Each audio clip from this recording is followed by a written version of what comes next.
Argentina, amor, mi vida. Hey there, family. Did you know that the Guarani, Diaguita, and Mapuche were strutting their stuff in Argentina long before anyone traded in their horse for a convertible? These indigenous groups contributed their colorful cultural practices and lifestyles, laying the groundwork for the vibrant tapestry that is Argentine history. Now, fast forward to 1580, when Buenos Aires popped up like that surprise party you never wanted. This lively city became a key spot for the Spanish colonizers, helping them expand their empire and exploit resources faster than a kid exploits the last cookie in the jar.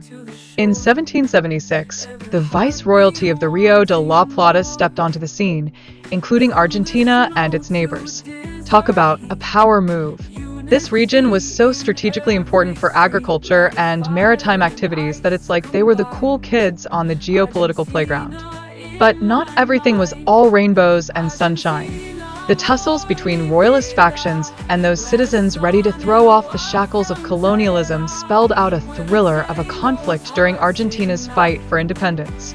This resistance was like the early drafts of a reality TV show: drama, alliances, and more twists than a pretzel.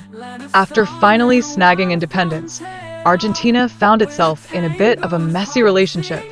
Think of a soap opera characterized by a loose confederation of provinces and power struggles that would make any family reunion seem calm.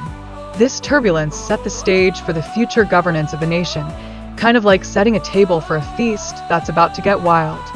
Then came 1853, when Argentina finally crafted its first constitution, establishing a federal system of government. It was like a family meeting where everyone got a say, promoting unity while ensuring that everyone, including Aunt Edna, could keep their quirks. This framework was just what they needed to stabilize the country and get the ball rolling. Perón entered the scene like a superhero, uplifting urban working classes by raising wages and making healthcare and education accessible. He was basically the fairy godparent everyone wished they had, making society a bit fairer and leaving everyone wondering if he'd also make their pumpkins turn into coaches. However, every hero has their kryptonite.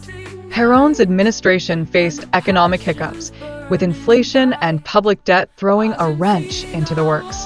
In 1955, a military coup rolled in and ended his rule, though his influence loitered around like a friendly ghost at a family dinner.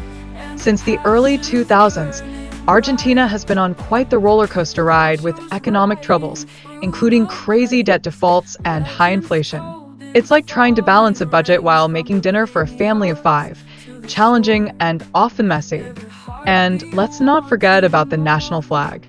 Its design is deeply rooted in the events surrounding Buenos Aires, making it a symbol of pride and independence. It's like wearing your favorite family t-shirt. It tells a story and sparks conversations, right? Post-independence, political debates were lively, swirling around the balance of centralized authority and provincial autonomy. It's like negotiating who gets the remote control in the living room. Each side had their own vision, and the outcome significantly shaped regional identities across the nation. Now, let's talk about Argentina's geography. This country is a bit like a box of chocolates, with regions presenting a wide variety of climates.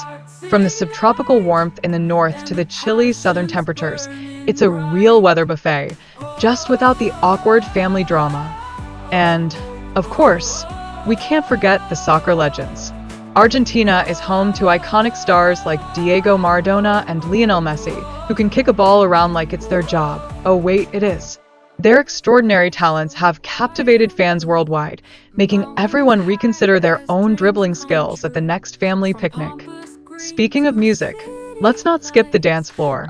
Argentina is the birthplace of the tango, with maestros like Astor Piazzolla taking this genre to international fame.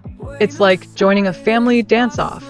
Everyone feels the rhythm, and it represents an essential part of Argentina's cultural heartbeat. Finally, we have the influential figures like Eva Perón, who championed women's rights and fought for social justice and equality. Her legacy is like that family story you always tell, one that inspires generations to come and warms the heart when shared around the dinner table. Argentina, amor, mi vida.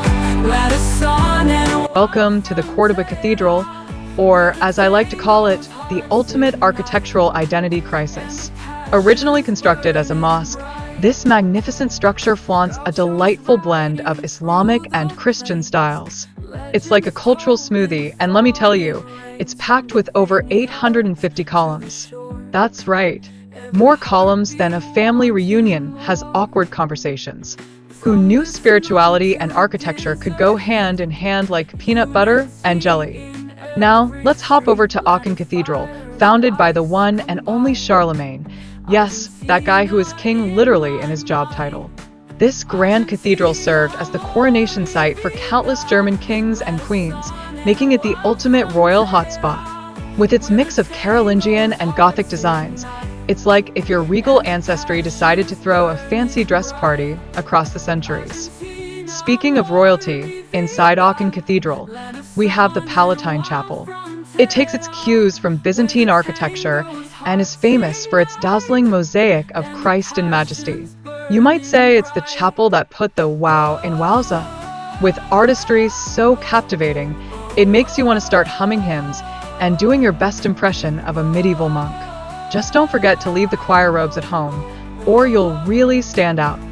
Next, let's fly over to St. Vitus Cathedral in Prague, a stunning Gothic wonder that was finally completed in 1929.